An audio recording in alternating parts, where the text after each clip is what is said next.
नमस्कार, मैं Jyoti Gupta as a life coach, healer and गर्भ संस्कार ट्रेनर आप सभी का स्वागत करती हूँ अपने चैनल पर। फ्रेंड्स, आज का जो टॉपिक है कि गर्भावस्था के दौरान मल्टीपल इंटेलिजेंस का क्या यूज है। तो अभी तक हम देख चुके हैं चार प्रकार की इंटेलिजेंस के बारे में। आज है लिंग्विस्टिक इंटेलिजेंस क्या होती है और विजुअल इंटेलिजेंस क्या होती है। तो उसको जानने के लिए आज हम थोड़ा सा आपको एक रुक लेके आए, आपके साथ में कुछ अटेंड करना चाहते हैं कि मैं हर बार तो ये बोलती हूँ कि हमारे पास में 80 बिलियन न्यूरॉन्स हैं।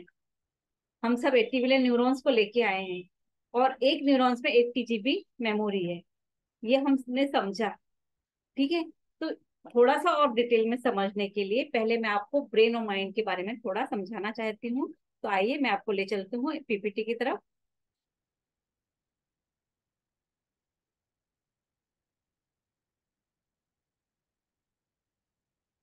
कि ब्रेन क्या है और माइंड क्या है। यदि ब्रेन कहें तो बहुत सिंपल समझना है तो ब्रेन जिसको हम टच कर सकते हैं इसी को हम हार्डवेयर बोल सकते हैं। और माइंड क्या है? माइंड है आपकी सोच, आपका थिंकिंग प्रोसेस। मेंटल थिंकिंग क्या है? इसमें इसका ना कोई शेप है, ना कोई स्ट्रक्चर है इसमें, और ना ये किसी सेल से बना है, और ना ही इसको टच कर सकते हो। ये बहुत इंपॉर्टेंट है कि आप इसको टच नहीं कर सकते हो। तो सारा चेंज होने का इसी के पास में मतलब सब कुछ इसके चेंज होने पे ही है कि जिसने अपनी सोच को बदला। कहते हैं ना कि हम ही हमारे क्रिएटर हैं। जब एक बार कृष्ण ने अर्जुन से पूछा कि हमारा सबसे बड़ा मित्र और सबसे बड़ा शत्रु कौन है, तो फिर कृष्ण ने ही उनको बताया कि हमारा मन ही हमारा सबसे बड़ा मित्र है, और हमारा सबसे बड़ा दो मित्र भी वही है और शत्रु भी वही है। बस जिसने इसको अपने कंट्रोल में किया वो आगे रूल करेगा। तो माइंड को अपने कंट्रोल में करना ही अपने आप को क्रिएटर बनाना है। आपकी जैसे मैंने अभी इतने सारे लोग आप बैठे हो, तो क्या मैं किसी के भी माइंड में जाके सोच सकती हूँ कि पूजा आज क्या सोच रही है, कि आज खाना क्या बनाऊं? नेवर, पॉसिबल ही नहीं है। सिर्फ वो राइट्स मेरे पास है कि मैं अपने भविष्य के, वर्तमान के, प्रेजेंट के बारे में मैं क्या सोच रही हूँ वो मुझे ही मालूम है। ये ना कोई। लेकिन अभी गर्भावस्था के दौरान ये बहुत अच्छी पॉसिबिलिटीज मिल गई, ये अपॉर्चुनिटी आप सभी प्रेग्नेंट लेडीज को मिली है कि जो आप सोच रहे हो वही आपका बेबी सोच रहा है। तो इस गोल्डन अपॉर्चुनिटी का फायदा आपको उठाना है। दूसरा है कि हमें यदि मालूम हो गया कि माइंड और ब्रेन क्या है, तो अब हम देखते हैं जो हमारा माइंड है वो दो लेवल पे काम करता है। ये है कॉन्शियस भाग और ये है सब कॉन्शियस भाग। अभी मैं आपको यहाँ पे थोड़ा सा एक एक्सरसाइज के लिए लेती हूँ गैलरी में कि क्या आपको लगता है कि आपका माइंड आपके कंट्रोल में है?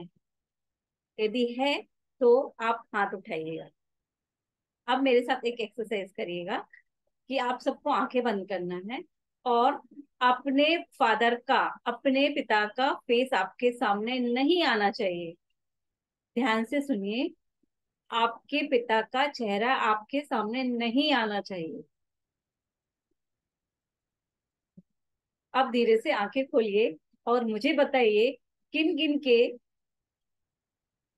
सामने उनके फादर का फेस नहीं आया है। मोस्ट ऑफ द पीपल जिन्हों जो ये वीडियो देख रहे हैं उन सब ने यदि एक्सरसाइज करी है तो सबके सामने उनके फादर का फेस आया है, जबकि इंस्ट्रक्शन एकदम क्लियर थे कि फेस नहीं देखना है। यदि आपका माइंड आपके कंट्रोल में है तो आप वो नहीं देखते, लेकिन आपके माइंड ने पिक्चर देखी यानी आपके माइंड का कंट्रोल आपके पास में नहीं है। सिर्फ यही एक्सप्लेन करने के लिए मैंने ये एक्सरसाइज की आपके साथ में कि हमारा माइंड हमारे कंट्रोल में नहीं है, और जिनके कंट्रोल में है वही ईश्वर ने कहा कि जो व्यक्ति अपना इसको मित्र बना लेगा, डॉक्टर प्रणव पंड्या का भी एक लेक्चर है, श्रद्धेय ने उसमें बात कही है, गीता के ऊपर लेक्चर है कि रे मेरे मन, तू मेरा मित्र बन जा, तू मेरा मित्र बन जा, और उसको मित्र बना लोगे तो आप हर कुछ जीत लोगे। लेकिन हम मित्र बना नहीं पाते, इसीलिए सफरिंग्स हमारी लाइफ में आती हैं। और अभी प्रेगनेंसी के टाइम पे हर माँ अपने बेबी के माइंड को उसका मित्र बनाने के लिए मदद कर रही है, और बहुत आसान है क्योंकि उसका कॉन्शियस माइंड अभी उसने आकार नहीं लिया है, मतलब डेवलप हो रहा है, लेकिन वो कॉन्शियस नहीं है, उसकी सोल, वो सोल कॉन्शियस है अभी। यानी उसकी सोल में जो सब कॉन्शियस माइंड है, सिर्फ हम उसको ही नर्चर कर रहे हैं। और ये भगवान हमें जब 80 बिलियन न्यूरॉन्स दे रहे हैं, जो ब्रेन सेल्स हैं इतनी सारी दे रहे हैं, इतना सारा डेटा दे रहे हैं, प्रेगनेंसी के समय बच्चे में है वो सब डेवलप कर रहे हैं, तो हमारा काम बस ये हो जाता है कि उस डेटा को हम किस चीज से भर रहे हैं, हम सोच क्या रहे हैं, हम कितना अवेयर हैं। आइए फिर से मैं आपको पीपीटी की तरफ लेके चलती हूँ। ये हमारे माइंड का लेवल, हम जैसे बोलेंगे तो ये कॉन्शियस माइंड है जो सिर्फ 10% है, और ये है 90%। यानी अब आपको कुछ समझ में आ गया हो है कि किसका परसेंटेज ज्यादा है। लेकिन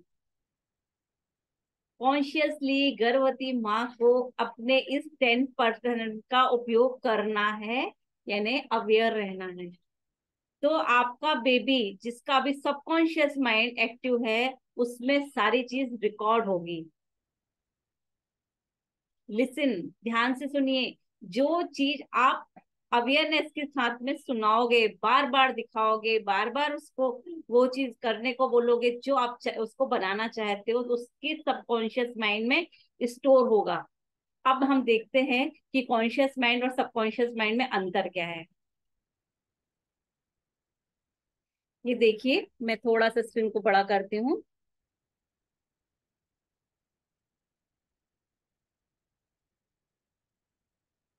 ये हमारा कॉन्शियस माइंड है, इसका हमने देखा परसेंटेज है तो 10%, लेकिन ये क्या करता है, कंट्रोलिंग पावर इसके पास में है।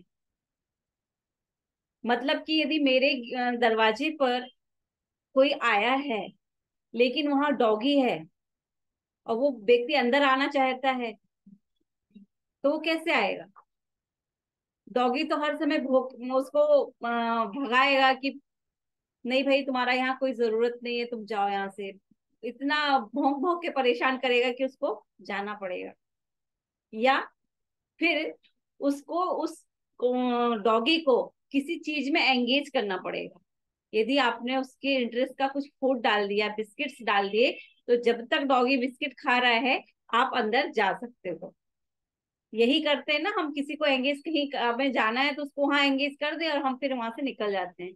और यही काम हमें कॉन्शियसली अपने सबकॉन्शियस में कोई चीज डेटा डालने के लिए करना है। यानी ये जो कॉन्शियस माइंड को कन्वे, उसको आप कंट्रोल कैसे करोगे? कंट्रोल करना आसान तो नहीं है, लेकिन बहुत सारे तरीके जरूर हैं कि जिस चीज को आप प्लानिंग करना चाहते हो। अभी जनरली 9 महीने के लिए जो भी चीज आप सबकॉन्शियस में, उसमें आपके बेबी के सबकॉन्शियस में फीड करना चाह रहे हो, तो उसके लिए आपको पहले कॉन्शियसली डिसीजन लेना है, प्लानिंग करना है, और फिर उसको रिपीटेडली करना है। तब ये, जब ये अंदर जाने देगा तब ना बेबी के माइंड के अंदर जाएगा। पहले आपके माइंड में जाना चाहिए कि मुझे हैबिट्स चेंज करनी है, मुझे खान पान पे ध्यान देना है, या मुझे यदि बेबी को विजुअल लर्नर बनाना है, या उसकी विजुअल इंटेलिजेंस कंट्रोल डेवलप करना है, तो उस समय क्या करना है। यदि मुझे लिंग्विस्टिक इंटेलिजेंस को डेवलप करना है तो क्या करना है। ये निर्णय कॉन्शियसली लेगी, लेकिन जब रिपीटेडली करेगी तब इसके पास जाएगा।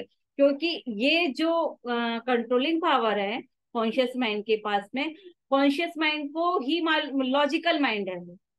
जब उसका लॉजिक सेटिस्फाई होगा तो जाके सबकॉन्शियस के पास में कोई चीज एंटर कर सकती है, अदरवाइज ये अपने लॉजिक से चीजों को रोक देता है।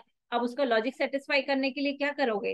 आप उसको बेनिफिट बताते हो कि नहीं भाई ये बेनिफिट है, इसलिए ये चीज मुझे अच्छी लग रही है। यदि मैं भाषाओं को सीखती हूँ तो आगे जाके मेरा बेबी भी बहुत सारे उसके शब्दकोश बढ़ेंगे। या मैं चित्रों में सोचती हूँ, पिक्चर के फॉर्म में सोचती हूँ, तो मेरे बेबी में चित्रकार का गुण आएगा, सर्जन गुण बनने का गुण आएगा, या और जो क्वालिटीज, जो प्रोफेशन है उसमें वो आगे बढ़ सकता है। तो जब आप इसको बेनिफिट बताते हो तब ये फैट सेटिस्फाई होता है, फिर ये चीजों को अंदर जाने देता है। और एक इम्पॉर्टेंट चीज है, आपने पहले की बिलीफ्स क्या बनाए रखे हैं। देखिए, believe that does not match your belief system, then your conscious mind will filter that belief. If someone, जैसे अभी आपसे कोई बोल, मुझे कोई आके बोले कि ज्योति तुम गूंगी हो, तो मेरा सबकॉन्शियस लेगा क्या? नेवर, क्योंकि उसको मालूम है इतना देर से तो इतना बोल रही है, ये कैसे गूंगी हो सकती है। तो मेरे बिलीफ सिस्टम को वो नेगेट नहीं कर पाएगा। मेरे बिलीफ सिस्टम में पड़ा है कि मैं एक स्पीकर हूँ, मोटिवेशनल स्पीकर हूँ, मैं बोलती हूँ, मैं स्पीकर हूँ। तो फिर वो लॉजिक, इस मेरा बिलीफ इसको नहीं लेगा कि मैं गूंगी हूँ। इस तरीके से हम ये समझ सकते हैं कि हमारा कॉन्शियस माइंड कैसे वर्क कर रहा है और सबकॉन्शियस माइंड कैसे कर रहा है। अब थोड़ा सा हम आते हैं सबकॉन्शियस माइंड की तरफ, कि सबसे पहले कि आप यदि प्रेगनेंसी के समय में बेबी को बहुत अच्छे जीवन, महापुरुषों के जीवन के बारे में बता रहे हो, उसके चित्रों के बारे में बता रहे हो, उसकी कल्पना कर रहे हो, तो सबकॉन्शियस माइंड के पास ही वो पावर है कि वो उन सब पिक्चरों को अपने में स्टोर करता है। ध्यान ये रखना है, कॉन्शियसली कॉन्शियसली पिक्चरें डालना है जो अच्छी हैं, और कंसिस्टेंसी के साथ में रिपीटेडली जिन पिक्चरों को आप डालते हो, जिन जीवनियों को आप पढ़ोगे, वो ही इसमें स्टोर होगी। पहले आपके इसमें स्टोर होगी और फिर वो पास होगी बेबी की तरफ। तो यहाँ पे विजनरी, इसको सबकॉन्शियस को ये नहीं मालूम है कि रियल क्या है और फेक क्या है। आइए एक एक्सरसाइज से समझते हैं कि फेक क्या है और रियल क्या है। यदि मैं अभी आपसे बात कर रही हूँ और आप सबसे बोलूं कि आप भी आपका ध्यान, आप क्या ऐश्वर्या राय को पहचानते हो? और आंख बंद करके जरा बताइए, क्या आप आपका सामने उनका चेहरा ध्यान आया है क्या? तो क्या बोलोगे? आप तुरंत बोलोगे हाँ हाँ मैडम, ऐश्वर्या राय को कौन नहीं पहचानता है। कहने का ये मतलब कि आप अभी सुन तो अभी मुझे रहे हो, और आपने तुरंत जब उसके बारे में, ऐश्वर्या के बारे में सोचा, तो आपके सामने वो पिक्चर आ गई। तो आपके सबकॉन्शियस को ये नहीं मालूम है कि अभी ज्योति बोल रही थी, अब सामने ऐश्वर्या आ गई।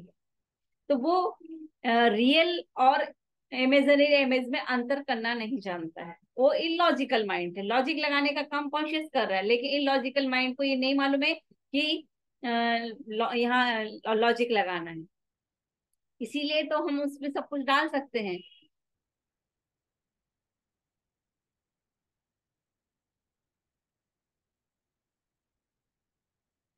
अभी ये इसके पास में दो काम है, एक तो स्टोर करने, सबकॉन्शियस माइंड के क्वालिटीज के बारे में बता रही हूँ। एक तो वो चीजों को स्टोर करता है, और दूसरा एग्जीक्यूट करता है। तो स्टोर करता है, क्या क्या स्टोर करता है? यहाँ हैबिट्स करता है, इमोशंस करता है, हमने ये देखा है पहले। ये देखिए यहाँ पे सब चीजें बताई गई हैं कि सबकॉन्शियस माइंड क्या क्या स्टोर करता है। पुराने कुछ बिलीव्स पड़े रहेंगे यहाँ पे, या फियर है, यानी इमोशन है, यहाँ पे क्रिएटिव एक्टिविटी है, यहाँ पे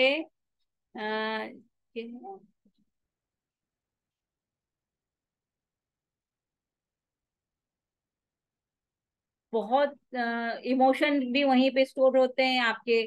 इमोशन में कौन से स्टोर सबसे ज्यादा करते हैं हम?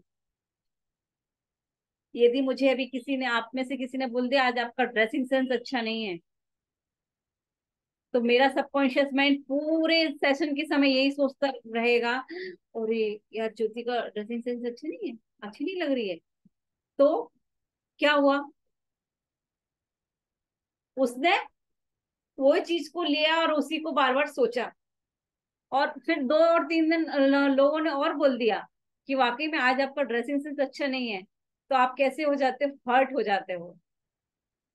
और आपके मन में वही चलता रहता है, यार मैंने तो इतने अच्छे से तैयार किया अपने आप को, और पार्लर वालर से होके आई और आज तो कोई मुझे ऐसा बोल दिया। तो वो चीज हर्ट कर, ये यहाँ पे स्टोर हुआ रहेगा सबकॉन्शियस में। ऐसे ही यदि किसी ने, कोई आपसे जेलस कर रहा है, उसकी बातें आपको यहाँ पे स्टोर होंगी। तो जो भी ग्रजेस हैं, रिग्रेट्स है, गिल्ट है, सैड इमोशंस है, वो हम यहाँ पे स्टोर करके रखे हैं। जबकि हमको भगवान जी ने दिया है कि आप यहाँ पॉजिटिव स्टोर करना है। पॉजिटिव में कौन कौन से इमोशंस आते हैं? प्रेम है, दया है, करुणा है, सहयोग है। तो क्या हमारे पास में यदि यहाँ ये स्टोर किए होते तो बाकी के जो अभी नेगेटिव इमोशन बताए हमने आपको, वो पॉपअप होते नहीं। क्योंकि वो वाले अच्छे से यहाँ पे स्टोर नहीं है, इसलिए हमारे दूसरे नेगेटिव बिलीफ, नेगेटिव इमोशन जल्दी से पॉपअप होते हैं, और वो ही हमारे सफरिंग सफरिंग का कारण भी बन रहे हैं। आगे किसी दिन मैं बताऊंगी इसको हेल्थ से रिलेट करके कि कैसे हम नेगेटिव इमोशंस की वजह से साइकोसोमेटिक डिसीजेस के शिकार होते जा रहे हैं। ये देख लीजिए, यहाँ लिखा है every time when you have an idea, an emotion, memory from the past, this is the subconscious mind communicating to your conscious mind. जो यहाँ हमारे पास में पड़ा है सबकॉन्शियस के पास में। तो आज मैंने आपको ये बताने की कोशिश की है कि ये तो हम बहुत अच्छे से समझ रहे हैं कि हमें यदि कोई इंटेलिजेंस अपने बेबी में डेवलप करना है, तो हम कर सकते हैं सिर्फ इन 9 महीनों के अंदर।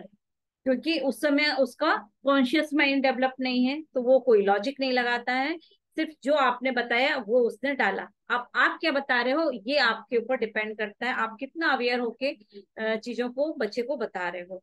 तो यहाँ हमने जो देखा कि लिंग्विस्टिक में, यदि विजुअल में अभी हमने चर्चा की थी, तो विजुअल में देख रहे हैं हम कि विजुअल माइंड को डेवलप करना है तो उसको उसी, जो हमारा सोचने का तरीका है वो पिक्चर फॉर्म में हो, देख हम इमेजिन के रूप में देखें, तो क्रिएटिव विजुअलाइजेशन बहुत ही उम्दा है।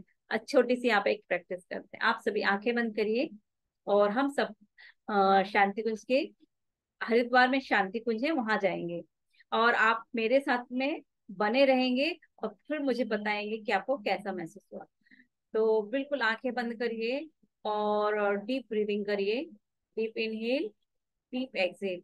अब देखिए कि आप शांति कुंज के, आप जहां जहां से निकल रहे हैं उन सारे रास्तों को याद करते हुए, आप ट्रेन में बैठे हैं और ट्रेन के डिब्बे का कलर देख लीजिए। जिस सीट पे आप बैठे हैं उसका टच महसूस करके देख रहे हैं, आपको बहुत अच्छा लग रहा है। आराम से आप बैठ गए। अब यहाँ से आप पहुंच गए हरिद्वार। हरिद्वार से आपने टैक्सी ली और शांति कुंज पहुंचे। उस बड़े से गेट को देखिए और वहां लिखा है शांति कुंज आपका स्वागत करता है। आप जब अंदर पहुंचे हो तो आपने समाधि स्थल का दर्शन किया। फिर आप यज्ञ स्थल को देख रहे हो। फिर यज्ञ स्थल में आप कुंडियों को देखिए, कितने सारे लोग हैं वहां पे, कितनी सारी हवन कुंडियां बनी हैं। उस खुशबू को सूंघिए, सुगंध लेने की कोशिश करिए, जो कि हवन के समय आ रही होती है। फिर आप यहाँ से गए, गायत्री माँ के दर्शन करें। माँ का ड्रेस का कलर देख लीजिए, उनकी आंखों का उनकी आंखों में अपने लिए प्यार देखिए। और वहां पे जो परिजन बैठे हैं वो आपको जल दे रहे हैं, तो 3 बार अपने हाथ में जल लेते हुए देखिए। उस जल को आपने पिया है और आपको लग रहा है आप धन्य हो गए कि आपको ये अमृत मिला। फिर आप वहां से प्रसाद ग्रहण करके अखंड ज्योत के दर्शन करने गए, और वहां पे आपने माथा टेका, देखा उस दरवाजे को देखा, अंदर की तरफ खुला है दरवाजा, और वहां पे भी एक गायत्री परिवार की बहुत ही साधिका बैठी हुई हैं जो माँ गायत्री के सामने 24/7 साधना कर रही होती हैं। वहां से अपने अखंड ज्योति के दर्शन किए और फिर आपने पारस शिवलिंग को देखा, उसको चरण स्पर्श किया और श्रद्धेय डॉक्टर साहब के और जीजी को प्रणाम करते हुए आप वापस आए। अब जब आप वापस आए हैं तो देखिए आप सीढ़ियों से उतरते हुए नीचे आ गए। अब धीरे से अपनी आंखों को खोलिए और देखिए आपको कैसा महसूस हुआ। यदि आप सब कनेक्ट हो पाए हैं मेरे साथ में तो आपने महसूस किया होगा कि आप अभी अभी वहां से लौट के आए। ये है हमारा विजुअल इंटेलिजेंस, यानी एक बारीक से बारीक चीज को हम लोग ये माइंड साइंस में जब पढ़ते हैं तो कैसे कलर भी देखना है। और एक चीज मैं आपको यहाँ पे बताती हूँ, हमारी जो मेमोरी है वो 4-5 चीजों को बहुत महत्व देती है। पहले तो कलर को महत्व देती है, दूसरा आवाज को महत्व देती है, तीसरा अपने आप को जहाँ आई होगा उसको महत्व देती है, और चौथा यूनिकनेस को, और पांचवा मूविंग को। अब मैं आपको ये बताती हूँ विजुअल कैसे। विजुअल में जब आप कोई कलर देखते हो ना, आपके मन पसंद का कलर है तो वो चीज आपके में माइंड में हमेशा बस जाती है। और आई का क्या है, आपने कभी कभी अपना एल्बम पलटाया होगा तो देखा होगा कि जहां पे आपकी फोटो आ रही है आप वहां थोड़ी देर रुकते हो, देखते हो यार ज्योति कैसे लग रही है, क्या ड्रेस पहनी थी, वाह बहुत अच्छी लग रही है ना। और जहां आप नहीं हो वो पेज आपने फटाफट फोटो पलटा देते हो और आगे बढ़ जाते हो। तो ये है हमारा माइंड, जहां हमें अपने आप को देखता है वहां वो रुकता है, इम्पोर्टेंस देता है उस चीज को। फिर है कि ऑडियो। ऑडियो यानी यदि ये भी यहाँ पे मैं अभी यहाँ बैठी हूँ लेकिन ये 5 साल पहले मैंने कोई सत्संग अटेंड किया था, वहां पे जो सॉन्ग बज रहा था वो सॉन्ग यदि अभी भी बजता है तो उस समय जैसे मैं प्रफुल्लित हो गई थी ना, वैसे आज भी मेरा मन बहुत प्रफुल्लित हो जाता है। जैसे मैंने हे राम ये वाला म्यूजिक सुना था, तो जब भी वो म्यूजिक चालू होता है तो मुझे वो वाली याद से जोड़ देता है कि ये मैंने कब सुना था और मुझे बहुत अच्छा लगा था। तो ये है हमारा ऑडियो। और है फिर यूनिकनेस। अभी यदि मैं यहाँ से स्टेशन ट्रेन लोकल तक जाना है यदि मुझे, तो मैं कलवा में मार्केट में जब जा रही हूँ तो मुझे एक व्यक्ति जिसके कान बहुत बड़े बड़े हैं और नाक बहुत लंबी है, उसके बाल भी ऐसे बड़े बड़े हैं। और जब मैं आई और उसको देख के आई तो मुझे लोगों ने पूछा आपने किसी को देखा है वहां पे ऐसा व्यक्ति, तो हाँ बहुत आसानी से याद था। मतलब ये व्यक्ति यूनिक था, इसलिए हमें 5 साल बाद भी हमें याद रहेगा कि हाँ यार उस दिन हम कलवा गए थे ना तो मार्केट में हमने ऐसे बंदे को देखा था। जबकि वहां पे 2,000 लोगों को और आप देख के आए थे। ना आपको किसी का ड्रेस का कलर याद है, ना किसी की वॉइस याद है, कुछ याद नहीं, लेकिन जो यूनिक दिख रहा था वो आपके माइंड में यहाँ पे स्टोर करके रखा है, इसलिए 5 साल बाद भी याद रहेगा। तो ये हमारी मेमोरी होती है, तो इसमें 5 चीजें हमें बहुत ध्यान रखना, रख के करोगे आप तो आपको भी आपका विजुअल और मतलब सारे इंटेलिजेंस को अपने में प्लान करने में बहुत आसानी रहेगी। विजुअल, ऑडिटरी, मूविंग और आई, और सबसे ज्यादा इम्पोर्टेंट है यूनिकनेस। अब मूविंग का बता दूं, यदि इस वीडियो को आप पॉज कर दोगे या मैं यदि अभी अपना ये जो वीडियो चल रहा है, यदि मैं सिर्फ स्टिल हो जाए तो मैं आप कितने देर तक मुझे देखना पसंद करोगे। या कभी कभी आप जब वहां जाते हो क्या बोलते हैं पिक्चर हॉल जाते हो तो बाहर में बहुत सारे फोटोग्राफ रखे लगे हुए होते हैं, तो वो देखना पसंद आता है या ऐसा लगता है जल्दी से एंट्री करें और पिक्चर देखें। क्यों? क्यों? पिक्चर मूविंग फॉर्म में है, पोस्टर देख के मजा नहीं आया, लेकिन वो मूविंग चल रही है ना तो मजा आता है। तो ये हमारे माइंड मेमोरी का ही एक फीचर है जिसकी वजह से हमें पसंद आता है वो सब करना। तो इस तरीके से हम अपने माइंड में कैसे इमेजेस बनाना है, कैसे इमेजेस को लाना है, उसके लिए और एक बार मैं आपको पीपीटी की तरफ लेके चलती हूँ कि विजुअल वालों को और क्या करना चाहिए।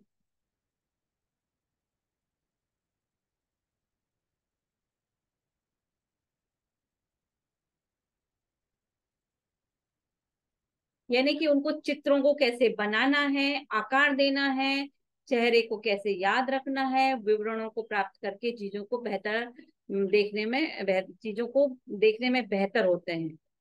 मतलब यदि किसी को बता दिए, जैसे मैंने अभी विवरण बताया ना, तो यदि आपके में विजुअल इंटेलिजेंस, यदि आप विजुअल लर्नर होगे, तो वो सब चीजों को आपने विजुअल बहुत आसानी से किया था। सिर्फ हमने आपको विवरण दिए थे और आप पहचान गए कि हाँ आप शांति कुंज गए या आपको याद आ गया। स्थानिक बुद्धि वाले बिल्डिंग आर्किटेक्चर हो सकते हैं, प्रोडक्ट डिजाइनर। अब आप में यदि बच्चे को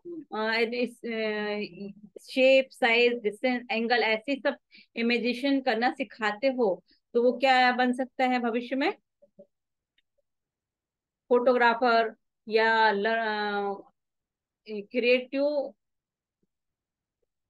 फोटोग्राफर बन सकता है, ज्योमेट्री जान सकता है, तो क्या बनेगा?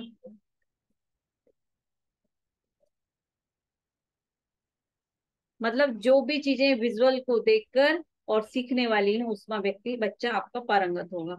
अब आते हैं, हम देखते हैं कि भाषागत बुद्धि, शब्दों तथा भाषा के उपयोग की क्षमता भाषागत बुद्धि में धनी, शब्द कुशल, वाक कुशल होते हैं।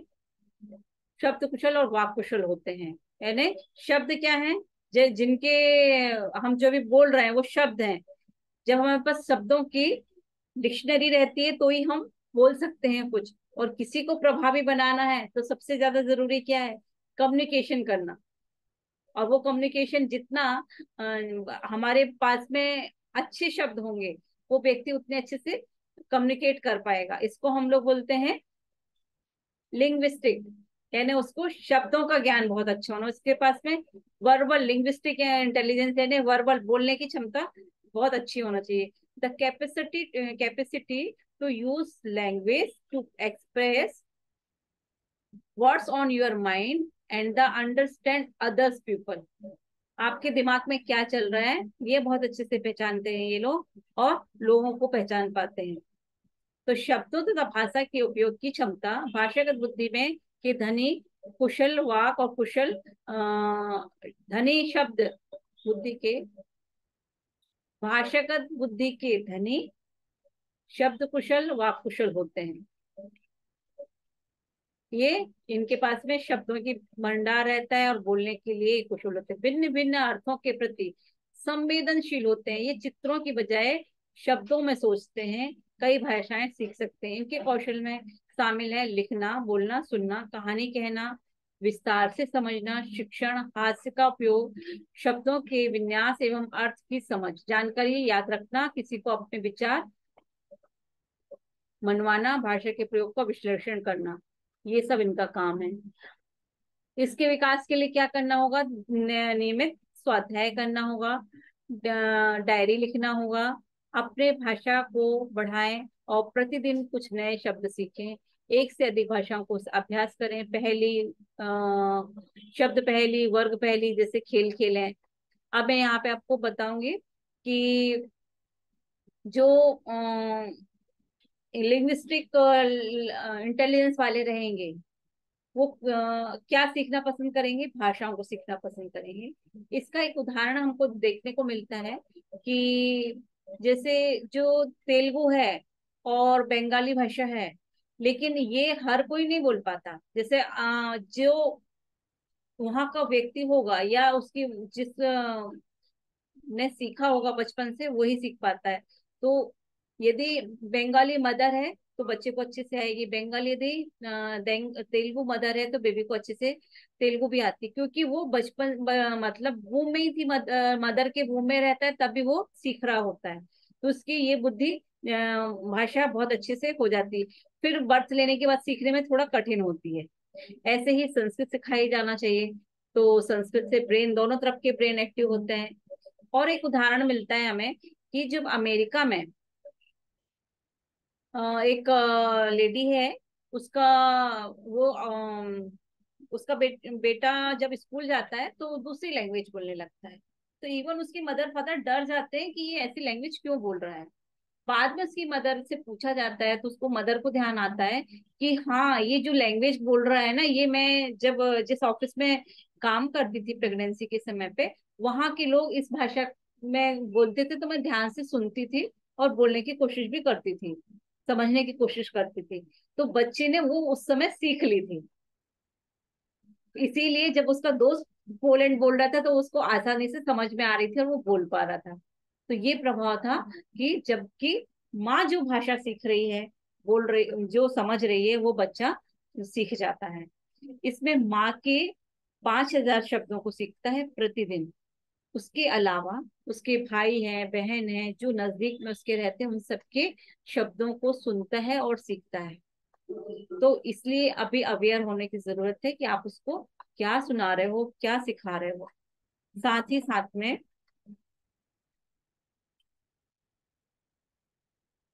यूट्यूब पर यदि आदि पर विषय विशेष पर लेक्चर व वाद विवाद सुन सकते हो आप।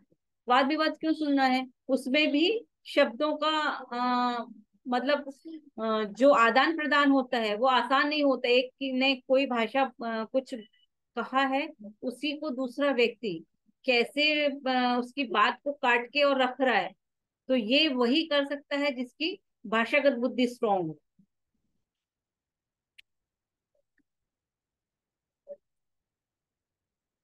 इस तरीके से आज हमने जाना। एक उदाहरण यहाँ अपन विनोबा भावे जी का देखते हैं।